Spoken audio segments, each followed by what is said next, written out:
Dans ce contexte que la Cour de justice de l'Union européenne a rendu son avis sur le cas de 2 femmes de confession musulmane voilées qui avaient été licenciées en France et en Belgique. Verdict, les entreprises ont le droit d'interdire le voile, mais sous condition. C'est pour nous le fait du jour.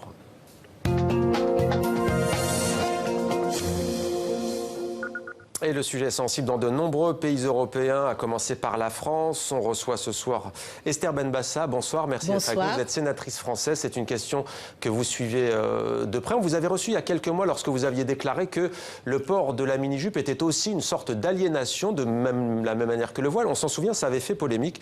On va donc entendre votre réaction. Mais d'abord, on va donc revenir sur cette décision juridique avec Karine Barzegar. Peut-on interdire le voile, le turban ou la kippa en entreprise? Oui, estime la Cour de justice européenne. Selon un arrêt rendu mardi, une règle interne d'une entreprise privée interdisant le port visible de tout signe politique, philosophique ou religieux sur le lieu de travail ne constitue pas une discrimination directe fondée sur la religion ou sur les convictions. Cette décision est fondée sur 2 affaires survenues en France et en Belgique. Des cas de femmes musulmanes se disant discriminées au travail et licenciées pour port du foulard. On prend acte de cette clarification qui vient de la Cour européenne et effectivement c'est une justification possible mais limitée aux personnes qui sont en contact visuel avec la clientèle. Les entreprises peuvent donc interdire le port visible de signes religieux via leur charte ou règlement intérieur. Leur principal argument, l'obligation de neutralité. La Cour européenne nuance toutefois sa décision. Cette obligation de neutralité ne doit pas entraîner de désavantages pour la personne adhérant à une religion. Elle doit être justifiée par un objectif légitime. Au bout du compte, il y a une question fondamentale qui est posée beaucoup plus largement. Les femmes musulmanes voilées en Europe peuvent-elles travailler ? Oui ou non? Est-ce que ces femmes-là ont les mêmes droits que les autres ou est-ce qu'en fonction de leur religion, on va faire passer des règlements intérieurs qui interdisent de manière générale pour les viser, elles, spécifiquement? La décision de la Cour européenne satisfait les défenseurs de la laïcité, mais elle ne mettra pas fin au débat. D'autres cas vont certainement finir devant les tribunaux nationaux. Esther Benbassa est notre invitée. Vous êtes sénatrice Europe Écologie Les Verts. Alors, une réaction à ce que l'on vient de voir, d'entendre. Que vous inspire cette décision ? D'abord, c'est une décision, un peu une sorte de jugement de Salomon. On ne sait pas si oui ou non vraiment. Je crois qu'il y aura encore des cas devant la justice, puisque le problème n'est pas réglé, c'est tout. Mais c'est dommage que dans cette partie de l'Europe, on se focalise tant sur le port du voile. Regardez quand vous arrivez en Grande-Bretagne, à la douane ou ailleurs, donc des lieux vraiment très visibles, des femmes portent le voile. Je ne suis pas pour faire porter le voile à tout le monde, c'est pas ça mon problème.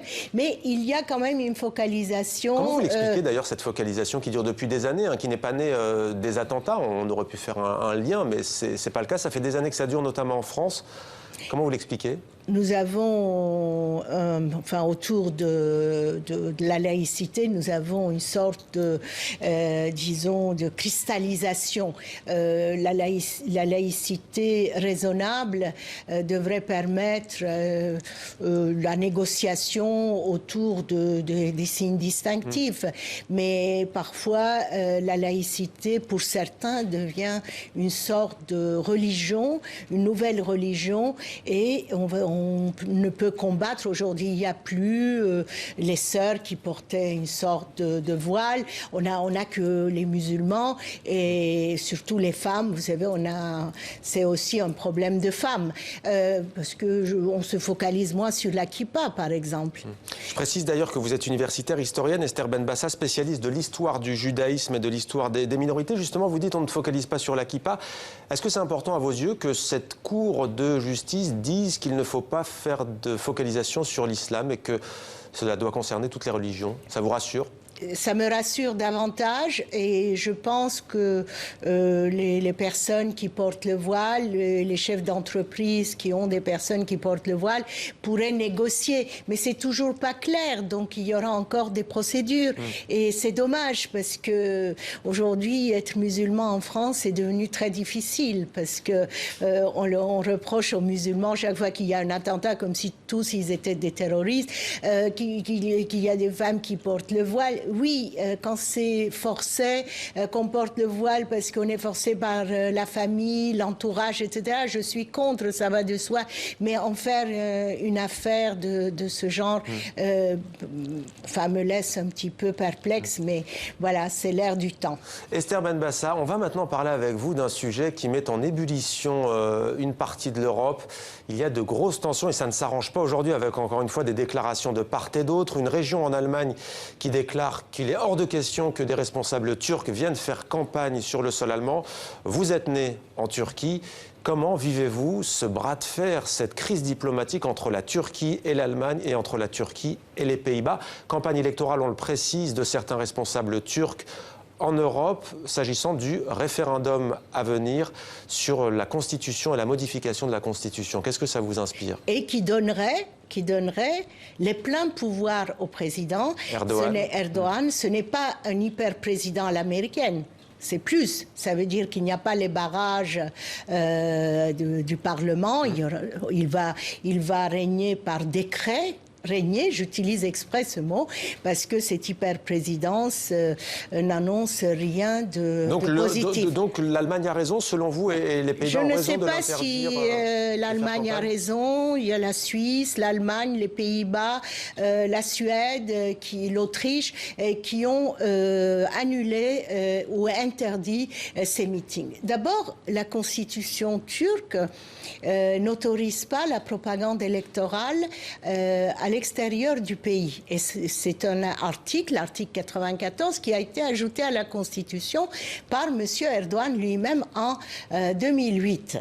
Mais à l'époque, il avait un soutien, le soutien de son ami devenu son ennemi aujourd'hui, de M.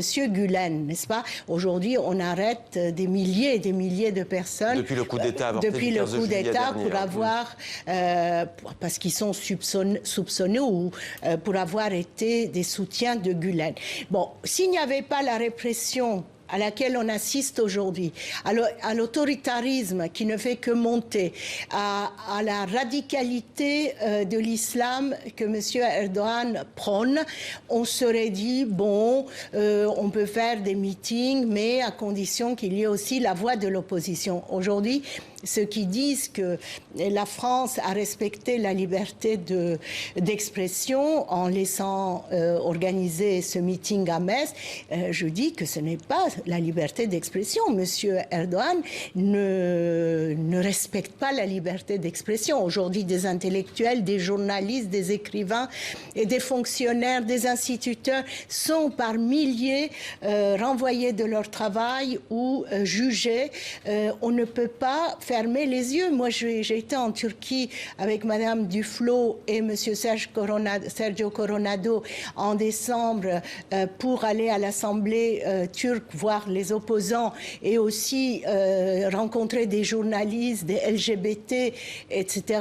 Mais ce à quoi on a assisté, ce qu'on a entendu est inimaginable. Aujourd'hui, dire oui, au nom de la liberté d'expression, on autorise ce meeting et ne fait pas rêver. Il n'y a pas si longtemps, pourtant, la Turquie, y compris d'ailleurs dans les débuts du mandat d'Erdogan, lorsqu'il était chef du gouvernement, semblait aux portes de l'Europe, voire de l'Union européenne, même si ça faisait débat. On a le sentiment que le divorce est définitivement scellé. D'abord, là-dessus, j'ai ma petite idée. Je pense que la Turquie aurait dû entrer dans l'Union européenne il y a bien longtemps, parce qu'on aurait peut-être... évité ces dérives. Non, on aurait engagé les dirigeants turcs à faire des réformes démocratiques. Aujourd'hui, la Turquie est en train de quitter la démocratie pour aller dans une sorte d'autoritarisme. Mais le président Erdogan dit qu'il y a aussi des attentats, que c'est ce qui nécessite cet état d'urgence, qu'il y a eu ce coup d'État. Pour vous, l'argument n'est pas recevable? Nous sommes tous contre le putsch. Vous savez, il n'y a personne qui soutiendrait aujourd'hui le putsch qui a eu lieu en Turquie. Mais enfin, les listes devaient être prêtes, puisque quelques jours après le putsch, on a arrêté des milliers de personnes. On est en plein nationalisme. Et aujourd'hui, la guerre que Erdogan mène contre l'Europe, soi-disant qu'il n'autorise pas, les meetings, c'est quand même une guerre menée pour galvaniser la population et lui unir autour du nationalisme, parce que le oui à ce référendum lui donnerait tous les pouvoirs, et le non qui se faufile quand même. Scrutin serré en perspective, Esther Benbassa. Oui. Quelques mots pour finir cette fois sur la campagne électorale française. Vous êtes sénatrice Europe Écologie Les Verts, campagne inédite, disons-le, marquée par les affaires. François Fillon mis en examen, c'est une première pour un candidat à une présidentielle sous la Ve République. Comment réagissez-vous ce soir ? Nous donnons une image désastreuse des politiciens au peuple qui déjà ne nous aimait pas beaucoup parce que nous ne sommes peut-être pas à la hauteur de ses attentes. Et aujourd'hui, avec ces affaires d'argent, de corruption, nous soutenons quelque part le populisme. C'est un populisme qui ne va faire que monter, et ça ne réussira qu'aux partis d'extrême droite. Merci. On voit ça en Hollande et ailleurs. Merci aussi. beaucoup Esther Benbassa. Je présente d'ailleurs vos 2 prochains livres, Vendredi noir et Nuit blanche, édition Lattès, et puis Nouvelle relégation territoriale. Ils sont déjà sortis. Merci. On ne les a pas encore lus, vous nous les apportez aujourd'hui, mais on va bien entendu les lire avec soin. Merci à vous. Merci à vous. Vous évoquez justement les tensions